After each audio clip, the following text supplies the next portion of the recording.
This is a podcast for Kel. It had all been so dramatic in June, and yet now, in September, Kelly had been returned to the care of her mother, and she wasn't even living in the borough, she was living over in West London. The mother had gone to stay with her friend. I continued to push at Islington Children's Services for information, but they couldn't pass any on as I didn't have parental responsibility, save for the fact that I was reassured that Kelly had not, in fact, alleged that I'd behaved inappropriately to her, as her mother had been saying. The mother had ended up sufficiently engaging with the process. By their actions, Islington Children's Services behaved in a way that suggested they thought that Kelly was no longer at risk of significant harm. So I saw and heard nothing of Kel for months, until at the beginning of November, I got a phone call out of the blue from one of her friends. Shannon, your mate from class, had got in touch with me like 6 months after the relationship with Kelly's birth mother that I'd had was over. And she said that Kelly had been pulled out of school, that she was being confined in a flat in Ealing where Kelly's mum had been staying. And I'd heard that she was under lock and key and she wasn't allowed to communicate with any friends. She'd had her technology taken away from her. And she was kept there. She was kept under sort of house arrest. So from our perspective, she was in school one day and then she wasn't. This is Carla, Kelly's friend from Hornsey School for Girls. For us, it seemed overnight. It was just, she's there and then she's not in your life anymore. We can't contact her. We've no way of contacting her. And we hear we thought she was being sent away. Ramina from Hornsey Girls School. For the first 2 days, we were like, okay, fine. After a while, we were just like, what do you mean she's not in school? All right, she doesn't come out on the weekend, that's fine. But we're in an institution. This is where we get our education. You can't just go missing. We had quite the job expressing to the school that we were worried. Because they rang her mum, and I don't know what kind of fucking story her mum spun, but the school kind of lost interest. The school was like, what, she's at home with her mum, it's fine.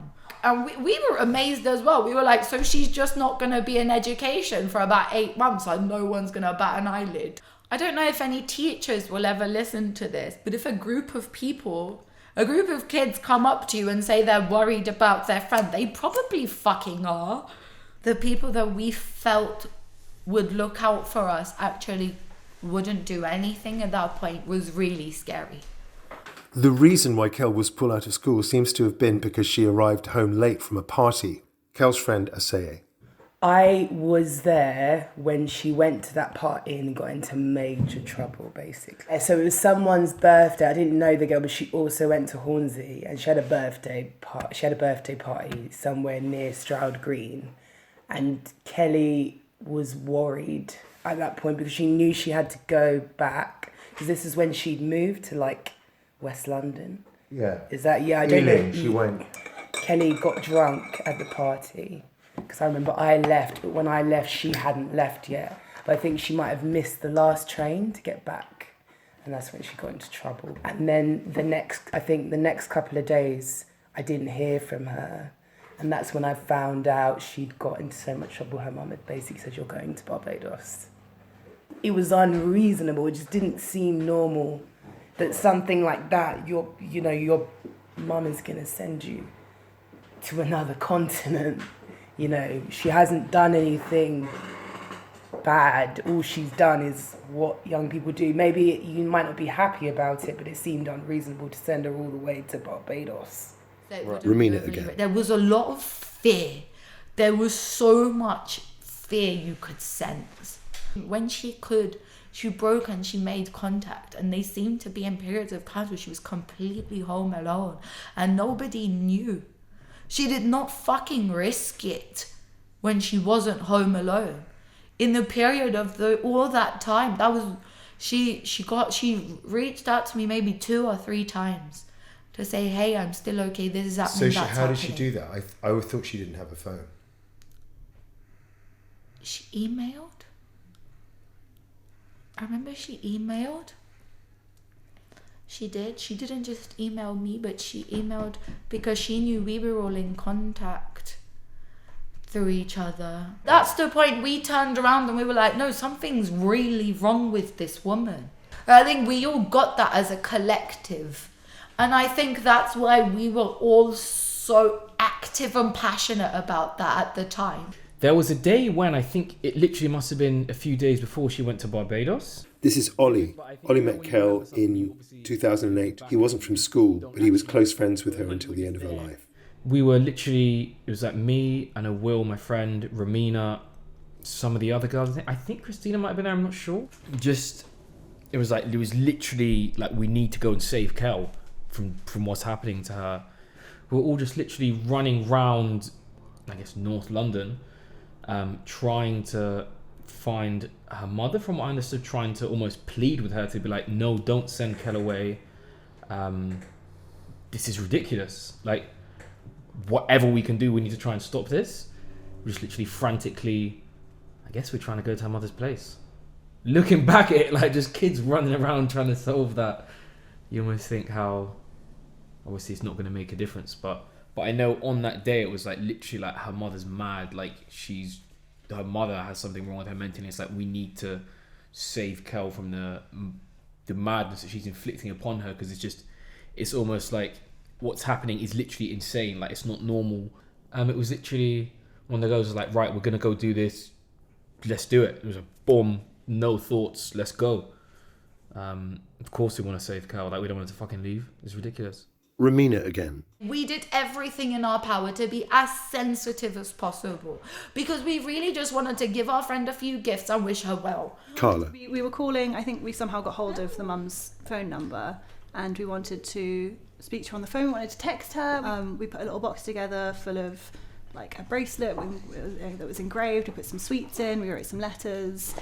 I mean, it wasn't saying like, come home now, your mum is awful, blah, blah, blah. Yeah. It was just saying, we love you and we hope everything's okay and we're here for you, you know, we'll always be here for you. Why would anybody not want their daughter to read that from their friend? Mm-hmm. You know, like, what possible reason other than malice could you have? She was saying that she told you to fuck off on the phone. Yeah, when she you told me. Yeah, we were on the phone to her. 14-year-old girls.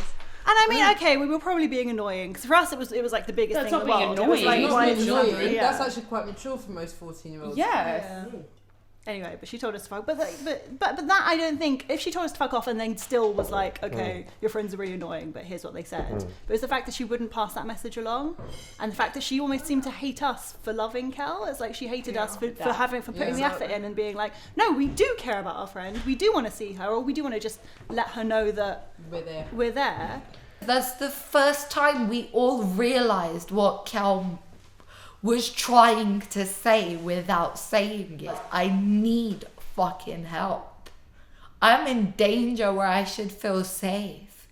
Are you saying there was a point in 2009 where she did ask for help? She said, I need help here, I'm really fucked. She didn't say she needed help. She never said that. She didn't.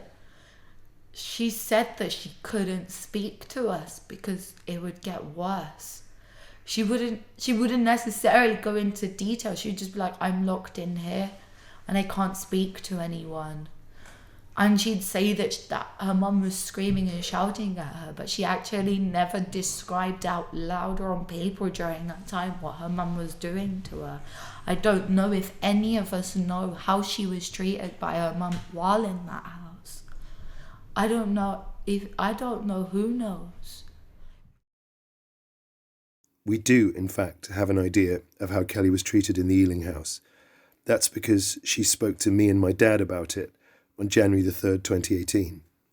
She'd occasionally spoken about that period over the years to me, but here she'd been reflective that Christmas about her past and hers and my relationship, and had written me a long email on the 30th of December 2017 that began, Dearest Father, who art in heaven. One of the things that she remembered in that mail was when her friends had come round to the flat in Ealing to give her going away gifts.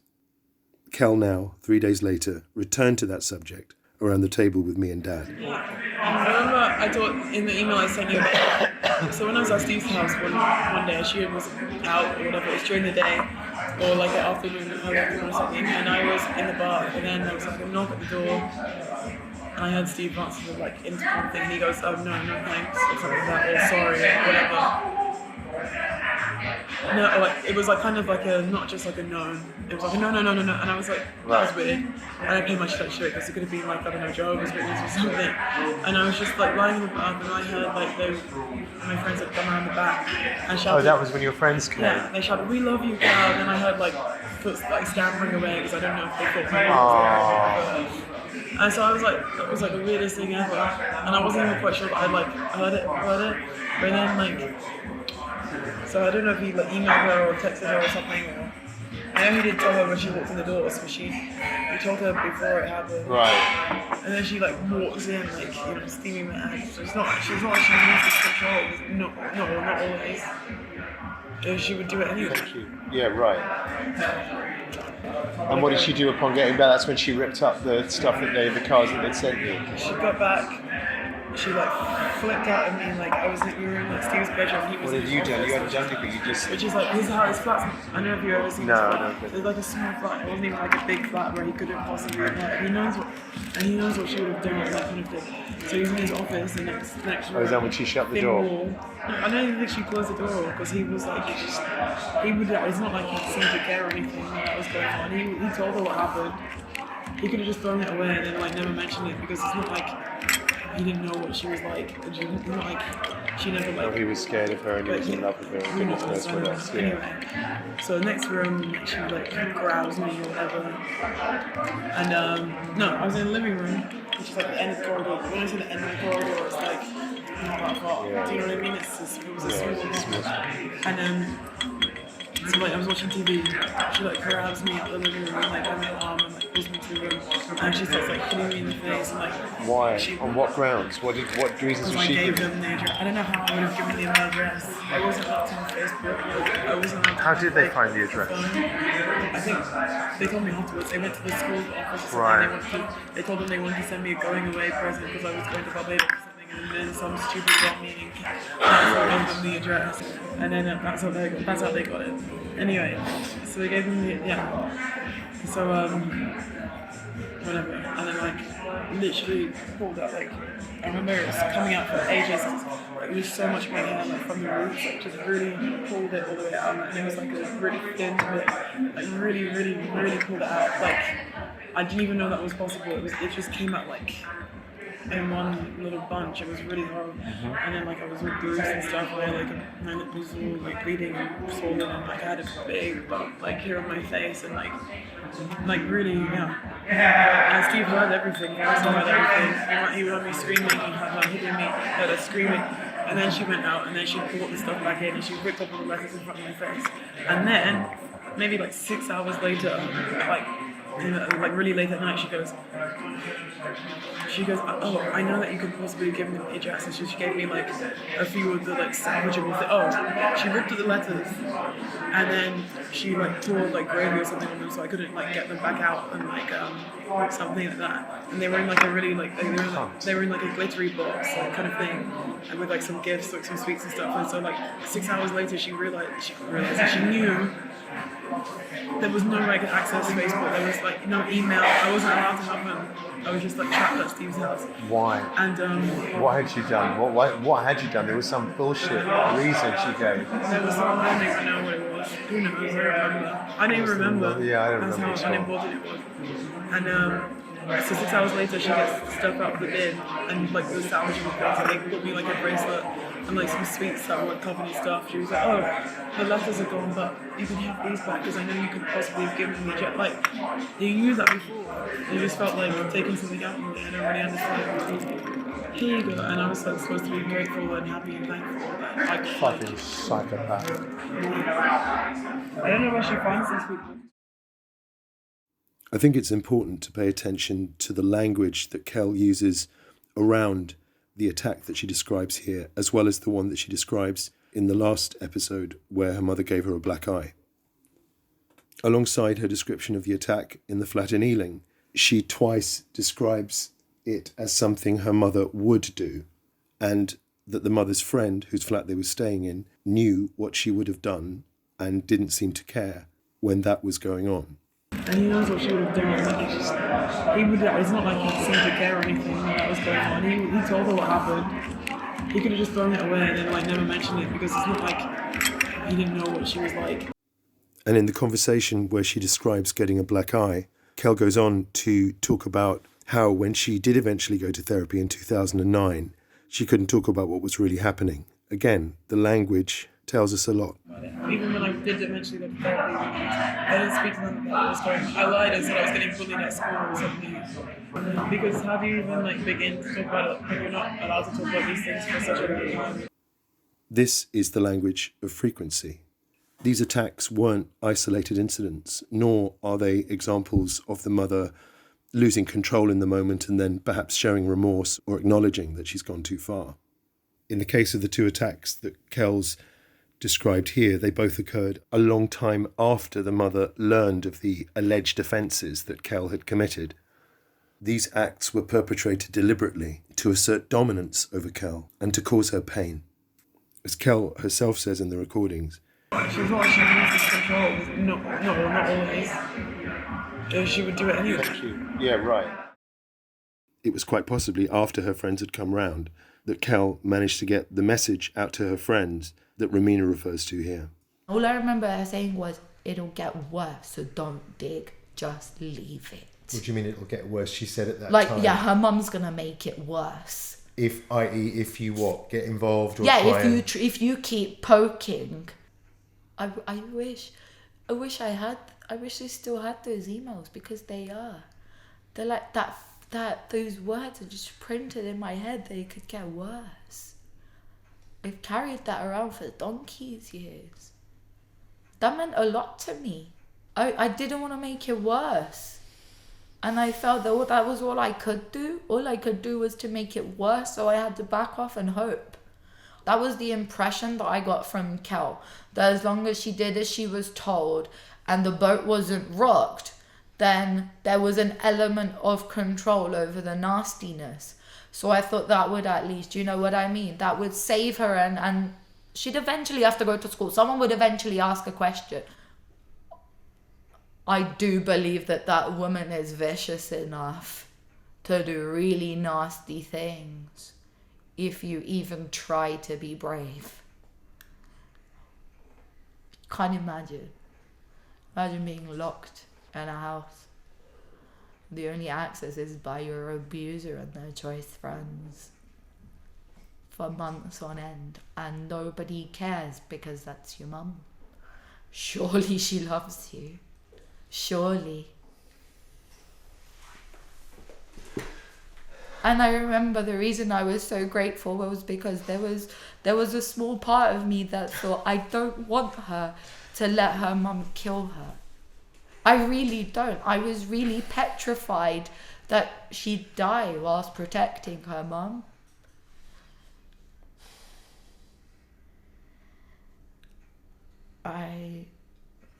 Man, I loved her. She was fucking cool. I don't just mean because she was my friend. She was fucking cool. You don't understand how fucking graceful she was.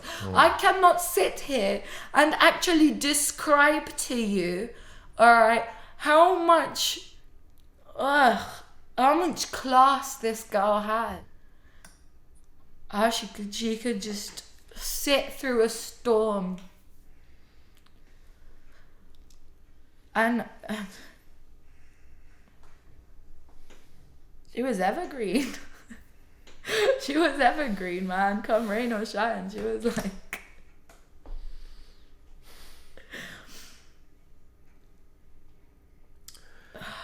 She has so much self-respect. So much. Oh my God. It's mad. It's mad.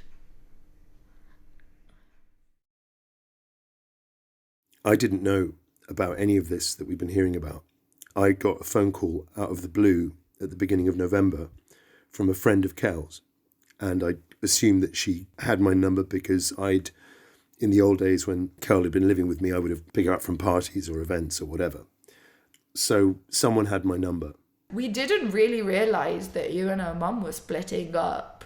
And all of a sudden she was in deep shit, and it was like, oh my God, should we call John? Because we were fucked. Do you know what I mean? We're just a bunch of little kids. But we rang you. We did. We were like, mate, she's in shit. And it was important, and it was so important that you were there. So the sense that I got from it, I met Shannon, the girl who'd called me, twice. And the second time I met her was with another friend of Kel's who'd remained very close friends with Kel over the years, and that was Christina. And I'd met them at the school, and we'd gone to a cafe around the corner. They were both extremely worried, as all the friends were, because they knew that something really strange was happening, and it was very worrying that nobody could contact Kel. I also had to explain to them before they told me anything that the mother had made these allegations about me in connection with Kel. And I said, obviously, I understand if that makes you feel that you can't speak with me. But as you'll hear, they didn't believe it. I remember being very impressed with how determined they both were. Shannon was really collected and really had her head screwed on. Christina was just anguished and outraged by the whole situation. This is Christina, now 26. The first time I ever met you was in that cafe. Fuck, I can't believe that was the first time, yeah. So, who else was there? Shannon was there? Yeah, Shannon was there. And who else? No, just us two. I know, I'm pretty sure it was just us two. And I'm surprised a little bit looking back why it's just us two. A memory is more of the emotion of anger and realising this is ridiculous. That memory of you speaking to you and you telling us the kind of allegation that were made against you, I thought I've lost faith. I really lost faith in anything that, okay, we were trying to look after your friend. But it could have been true. I mean, No. you didn't know me. No, yeah, I knew it wasn't true. I knew it from how close I was with her and all of our other friends, you know. I knew it was fucking wrong in so many levels. I think that came up in my witness statement as well, where I said, fuck that, like, you're going to take my friend away and you're not going to listen to any of us about this and you're going to listen to the abuser. End of the story.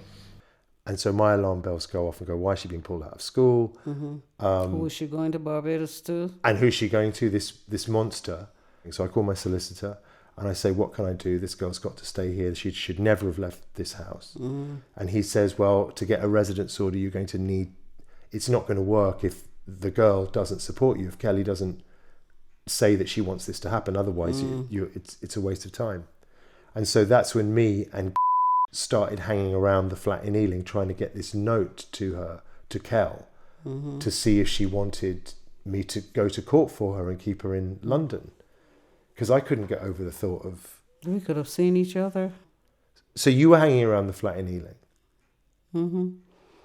Because one of her friends at school told me where she was. Me and my friend were hanging around the flat trying to get this letter to Kel. It must have been late November, December time. I think the period here that Della's describing is probably a couple of weeks at least before I started hanging around the Ealing flat. Della, in fact, had been in and out of the country. She'd been back over the summer. And it turns out that she had been a part of the conversation with social services over the summer, where she had originally floated the idea of Kel coming out to stay with her, although originally I think it was for a holiday. So the idea of Kelly going to Barbados had already been floated, but Della, now, when she returned, found Kel in a much worse situation than she'd left her. I found her locked in that flat. Right. Then it wasn't until I found her in that flat that I got the true picture of what she had gone through. Right. I knew that she was changed from the times that I used to see her occasionally when she would call up to ask if she could come over, if she could stay with me and stuff like that. When she told me how the mother had said she was a whore, she was a slut. She didn't know why she didn't go down to the train station and jump off in front of the train. And then after, but I did ask her about if she wanted to come down to Barbados and live with me. And she told me yes, and I told her, well, you can't, and I felt a bit guilty about this. I told her, you can't let your mother know that you've seen me. But you see, the mother had threatened her. The mother used to tell her that if she didn't do what she said, or if she told anybody what was going on, she would put her into care. And then she started telling her stories about what happened to children when they go into care, how the foster parents fathers rape them, and they do this, and they make them work hard, and I think that she probably felt, well, look, if I'm living with her, it's better than being raped. So that's probably why she decided to keep quiet. I got the phone number, which I was happy using because it was the same old number that she'd always had. It wasn't a new number. So I used that number to get in touch with her. And I asked her about how she was getting on at school and stuff like that. And then she told me that she wasn't in school. I said, what do you mean she's not in school? And then it was then that she told me how she had gone out and she broke her curfew. And when she came in, she was wearing these short little shorts. She called them batty riders. She told me that's what she was wearing, and I said, well, was that the reason that you stopped her going to school? I said, you did all that you did when you were at school. I said, I never stopped you. I said, it's a child's right to have an education. And then I said to her, but I already discussed it with Kel. I said, would you let her come down to Barbados and go to school and live with me and go to school down there? Oh, yes. She jumped at it. And I said, okay, but I'll have to go back down and try and make some arrangements. Why do you think the mother sent her to you? So she will be free of her. I mean, if you're calling a person all those names, a child, all those names, of course if somebody's going to take her, you'll be happy. And I don't think it's only that, because she knows me. And once I had found out about Kel not being in school and being locked in that flat, I would have reported her. And she knows I would have. I didn't say anything, and I didn't do it because I thought, well, I'm going to get Kel and she's going to be out of all this. So I played along. But if she didn't agree to let Kel come with me, I would have gone straight to the police. She was imprisoned in the flat. My exact understanding is that she did not leave that flat for 2 months. Had no way of contacting people, had her phone and technology taken from her. She didn't have phone and she didn't have... And then the flatmate, according to Kel, did nothing. Like, she used to like that guy before she moved into his house, and when she came back, she hated him. She could never mention him. Any time that you mentioned his name, she didn't want to hear it. I don't want to hear his name. Right. I don't want to hear his name. When she went to Barbados, she would say that with you, right? She was still saying that. When she came back to London, and in the times when I saw her in Barbados, she told me that she hated him because he hadn't, from what I understood, because he hadn't lifted a finger to help her, because he let the mother just keep beating her, but he would close the door on it. And I obviously, I believe that. I believe it because Kel told me. And so it was that in January 2010, Kel, age 15, flew down to live with Grandma Della in Barbados. She'd stay there until she was 18. Her studies had been so disrupted that she'd have to redo her year 10, but at least she was out of danger. This is Romina. I felt nothing but gratitude for Della. Nothing but gratitude. It was just relief, pure relief. My friend would survive. And you knew that she was cool with going to Barbados? You knew that she was... She was grateful too. It was her way out. She was like, someone's going to take care of me. I'll go to school and, it's not what you choose, but hell, Della was a hero at that point.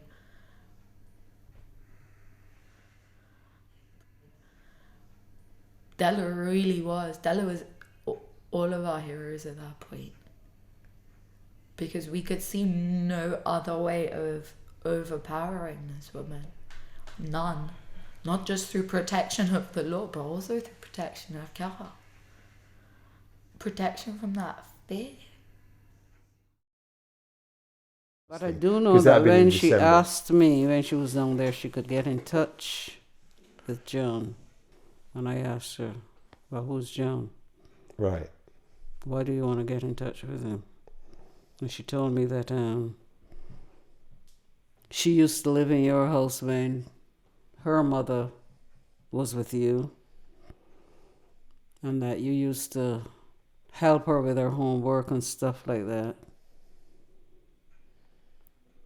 And, you know, you're a man, she's a girl. And I mean, like, I see. knowing what had happened with, and I asked her, she goes, Grandma, no. Because if that had happened and I'm all the way over here, why would I want to get in touch with him? I'm not mad. That's what she said to me. So I said, are you sure? She said, Grandma, I'm sure. I'm sure. And then I said, okay. I thought it was decent of her because she could have been on that, not WhatsApp, what was it in those days? What, on the Facebook or On the Facebook or Skype or whatever, when she was in her bedroom. I wouldn't know who she's talking to. So she didn't have to ask me anything. Della and I have a different recollection because I remember speaking to Della for the first time before Kelly went to Barbados. It would have been in December. And Des had finally met with Della and told me that she was fine and nothing like the image that we'd been led to believe of her. And so Della and I started speaking just before Kel went away. But that aside, I certainly believe that a conversation like the one she describes with Kel took place. I seem to remember having a conversation with you where I remember you saying to me, wait until she's settled in a little bit and then we'll see how we go. Let her get settled in. And she came to you at the beginning of January 2010. As soon as she was with you, albeit 4,000 miles away, that's when everybody could get in touch again. So Des could be in touch, Ivy could be in touch, you know, all of her friends from school could be in touch. And that was the moment at which she reconnected, was when she left London, and then She all of these even had people a who've been friend banned. that came. Yeah, who's right. Got Was it Ophelia Barbadian or- relatives. The girl came to my house and they went out together and she met the girl's relatives and stuff like that. We got really close when she was in Barbados, and then Aseye had only met Kel a couple of months before she went away. Yeah, so she went to Barbados and we were talking a lot via Facebook. She had a boyfriend there for a bit. I don't remember who, it was some guy, some random guy. But yeah, I remember she had to go and she wasn't happy about going at all. To Barbados? Yeah, but we were talking via, I think, MSN. I think we even got closer during that time because we were talking all the time via social media. Christina. No, I was in touch with her in Barbados. I felt like she blended in the culture to some extent. She wasn't that kind of girly girl, and then she became that a little bit. And I thought, okay, you're changing. I mean, the thing that gave it to most of us, which we thought was shocking, more like even Ophelia, who went to visit her in Barbados.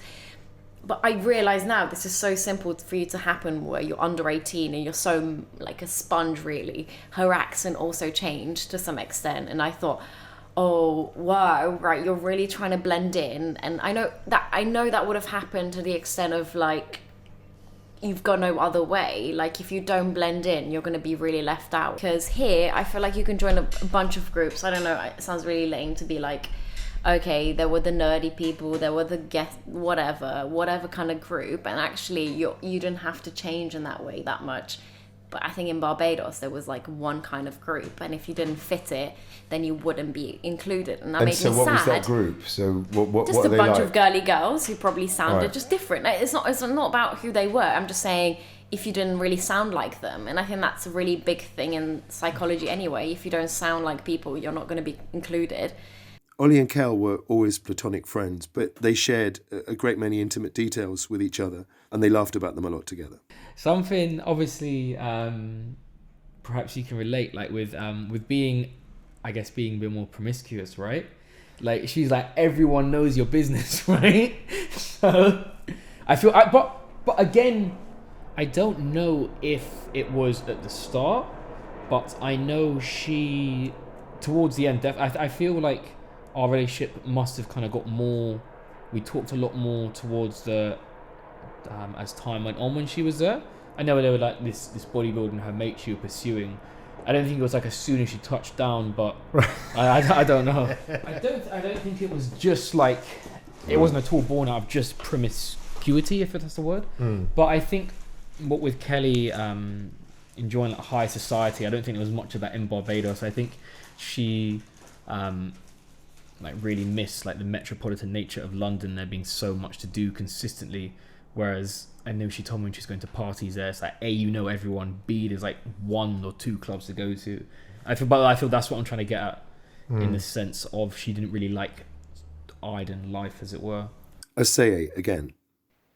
I knew she didn't want to be in Barbados, but she seemed like it was a safe place for her to be, though. I think it was less of like less stressful, let's say. She wasn't talking about her home life in a way that it was like, this is such a hard, difficult place for me to live, like she would about her mother. Romina. Della taught her how to live. Della gave her structure.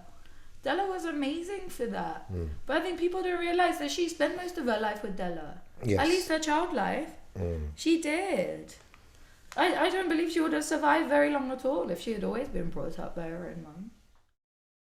I was able to go and visit Kel 4 times over the couple of years that she was there.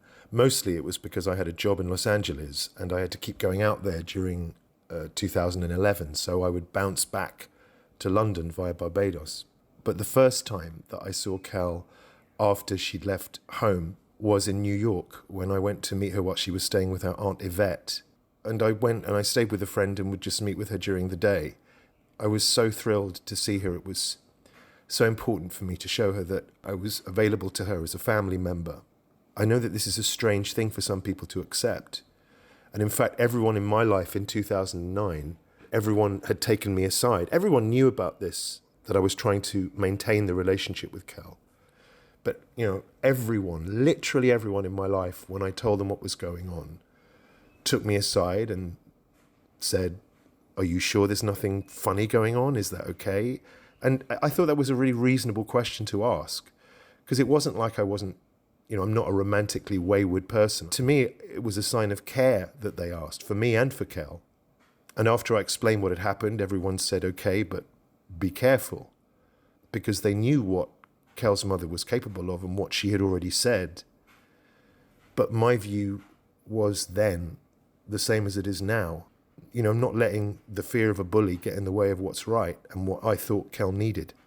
So yes, some strangers made a great deal of the fact that I posted a picture a few days after Kelly died of me and her in New York, just around the time she turned 16. The mother said that I was seeing her without her knowledge, which is absolutely 100% true. But I was not seeing her without the permission of her grandmother and her aunt and cousin in New York, who understood what Kel had been through, who'd spoken to her about it and made a decision to trust and believe her, and to trust me, for which I'll always be grateful. But of course the mother wasn't told. We knew exactly what her reaction would have been. To twist it, to make more allegations, and possibly bring Kel back to be with her. Meanwhile, Kel's right to have healthy, loving relationships with adults from across her life, not just me, which the mother had stood in the way of throughout her life, that was the most important issue. And fuck what it looks like. But in answer to all of those trolls who tweeted me saying, "What's a grown-ass man doing in New York with a 15-year-old girl?"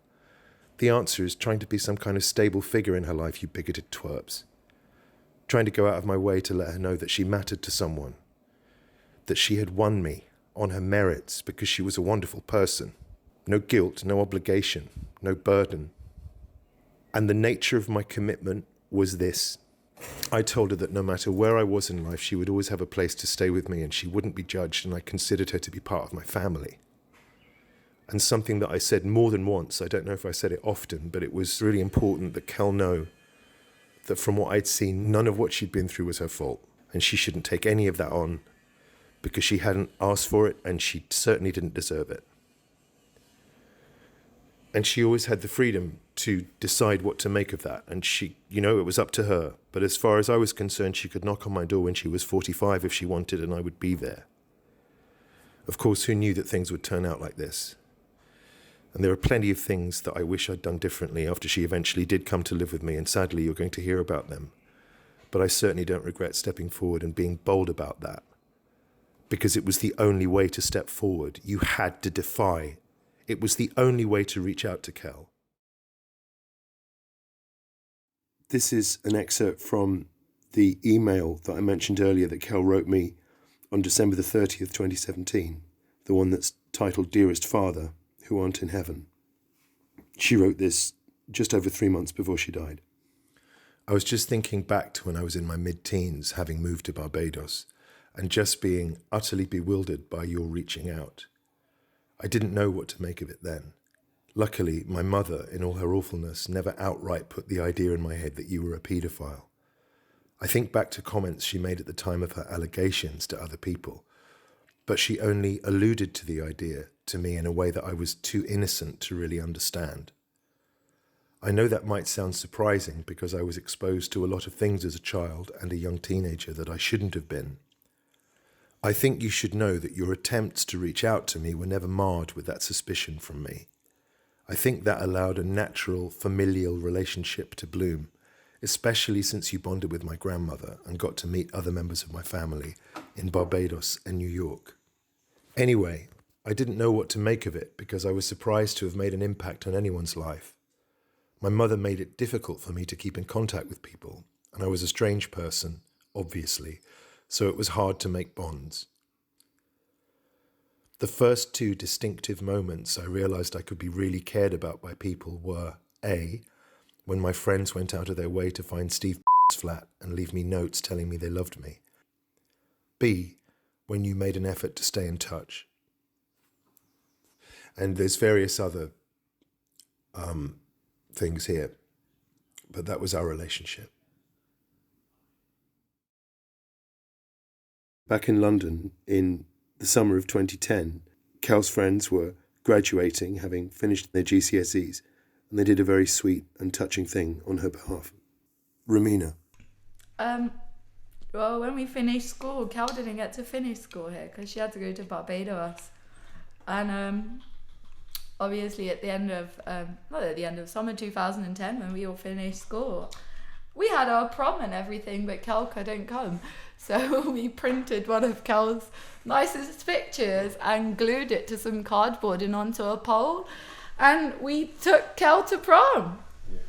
And by the end of the night, she was the only one that looked fucking half decent. We thought it was hilarious. They were like, fuck it, she looks amazing. We're trashed. But that's how we felt. She was one of us.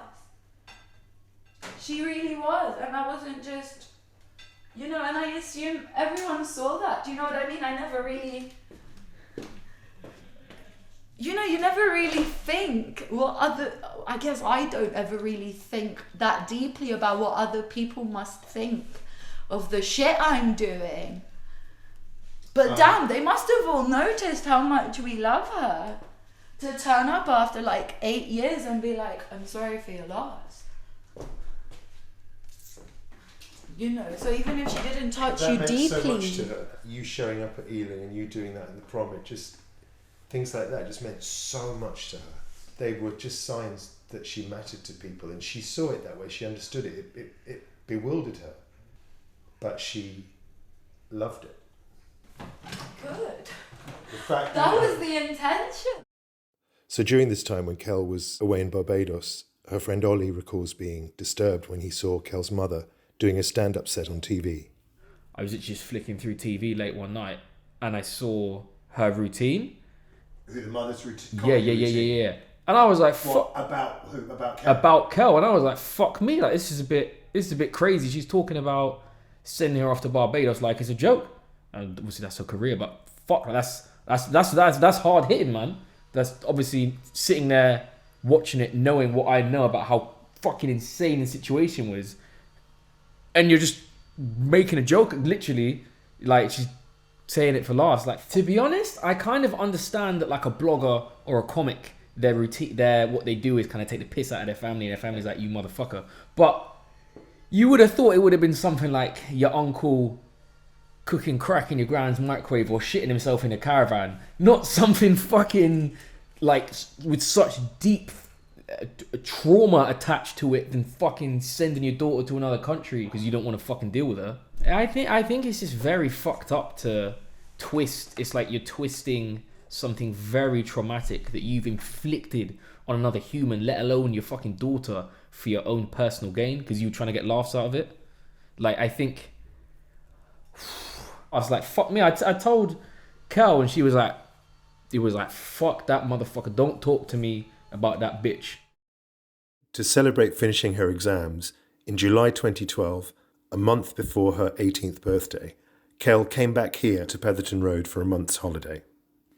I remember decorating the house like mad and laying a new floor, which was long overdue. It was a really wonderful month. Kel was able to have her friends over, and she found a boyfriend while she was here. And when the month was up, she was heartbroken to have to leave. Aseye. I think in the summer, in British summer, she was able to come back for a bit. She stayed with you, then she came back again. She came for a month, I think, in July. And 2012. I remember she didn't really want to go because I remember last day, and we were in McDonald's like near Camden or something, and it was really upsetting because she like was talking about how much she appreciated everybody. And I remember she was talking to me, and I nearly cried. I think I did cry. I think I did cry, but it was really. It just showed how much her friends and you meant, how much we meant to her, and how much we had a positive impact on her life. Yeah, it's so hard. It's so hard. This led to one of the most beautiful memories I have with Kel. It was just a couple of nights before she went back. So it must have been about 5 or 5:30 in the morning, and I was asleep in bed upstairs next to my girlfriend of the time. And I was woken up by Kel, who had jumped into bed with me. And she was really breathless. And she had been downstairs with a few friends talking all night, and she had come up and started thanking me for sticking by her. And she started saying that they'd been talking downstairs about, family and all of the different things that, people had done for Kel.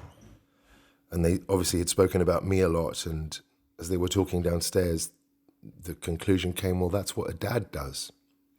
And so she came up and she told me that with tears in her eyes that she saw me as her dad. And she was thanking me. Obviously, I cried buckets and we hugged each other. And my girlfriend was woken up and was observing this scene. And halfway through, it was a very beautiful scene, as you might imagine. I was so elated by it. As I was looking into her eyes, I realized that she was on MDMA. She had done some with her friends downstairs. And I used to tell that story on stage when I was doing stand-up because it was obviously such a funny realization. And it made me wonder if it was okay to believe in that magical moment. But that story later on got reported to Kelly's mother after she died, and Kelly's mother then would talk about how I would go around bragging about ending up in bed with Kel and doing MDMA with her. And of course, that's a complete twist of what it was. Obviously it was a funny moment because she had jumped into my bed, which was an inappropriate thing to do, but in order to do this really appropriate and loving thing. And it was that I was proud of course, the moment of connection with Kel. But the rest is, it's very typical of how things got distorted and bent after she died.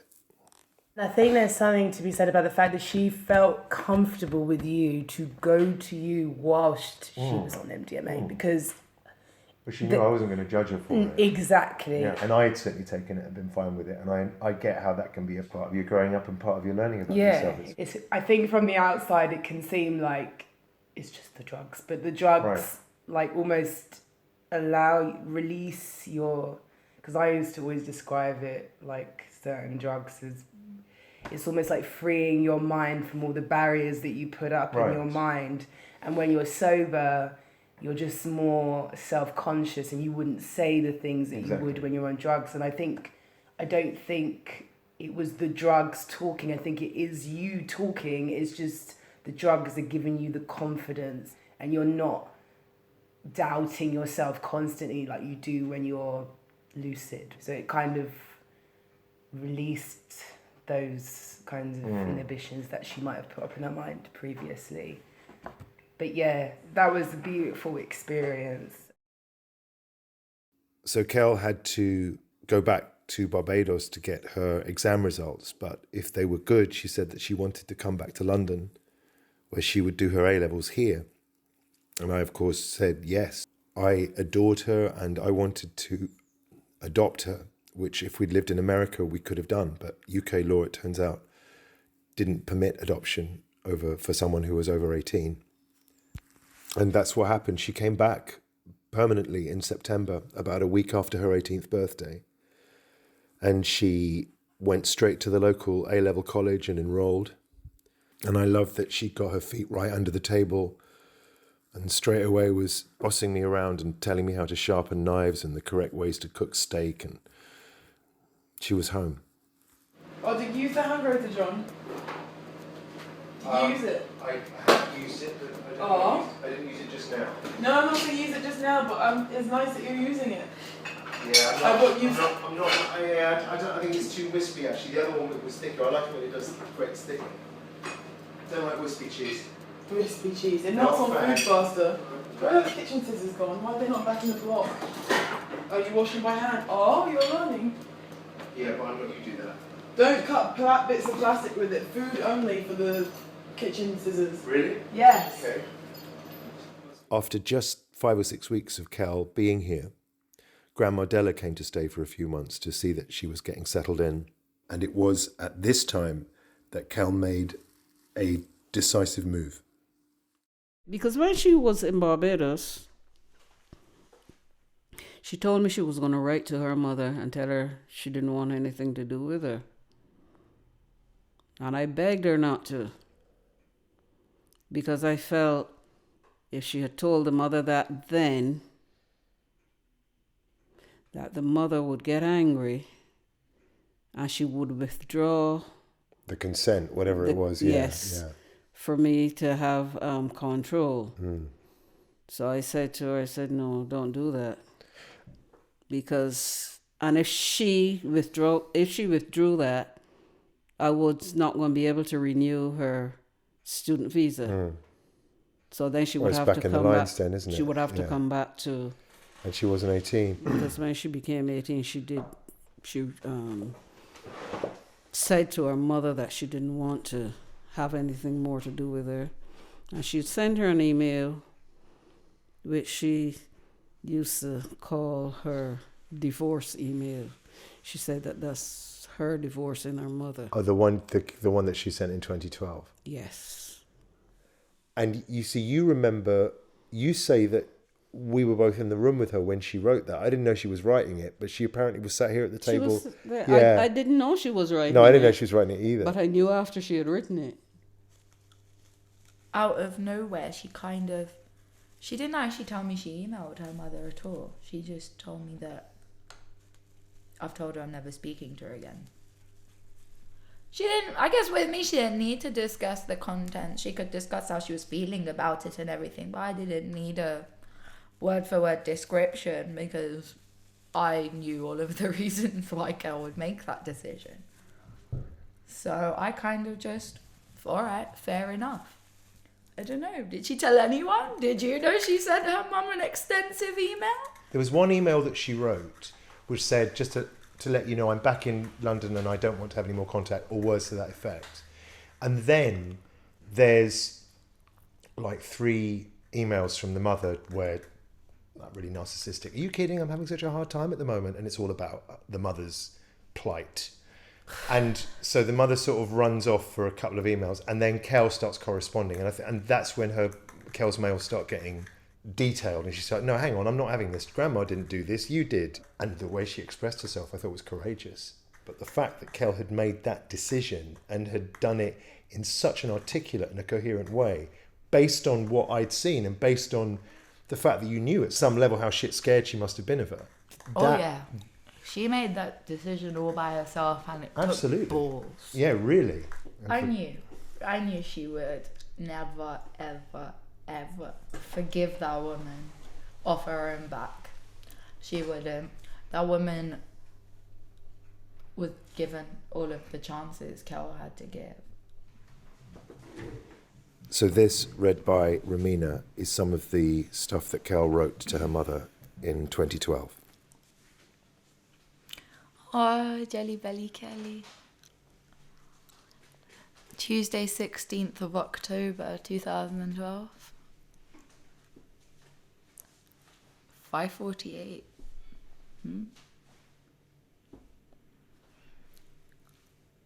The reason I've decided that I don't want to have any further contact is the way that I was treated while I was under your care, not because of Grandma. Grandma actually tried to talk me out of cutting off contact with you because of... Though she acknowledged that she understands why I wouldn't want to speak to you, there's a decision I made on my own. I can't remember a time that I was properly happy living with you. Ever since I was younger, all you've done is verbally, physically, and emotionally abuse me. I don't care how depressed you were, you didn't treat me like someone who will love me so much. I'm glad you've sent me to Barbados. I was barely a person living with you. I wasn't allowed to think for myself. You never encouraged me in anything.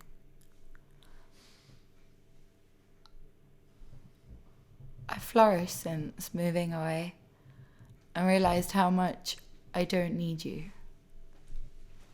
I won't need you in the future because I have other people who genuinely care about me. Like family, you've stopped me from being able to see. They've shown me more love and care than you've shown me in 15 years. You did the bare minimum, feeding me and sending me to school. There's so much more to parenting that you didn't do when I was living with you. I'm only realizing now how unstable and dysfunctional I am, and it's because of you. I've chosen not to see you because there's a chance that I can repair all the damage you've done.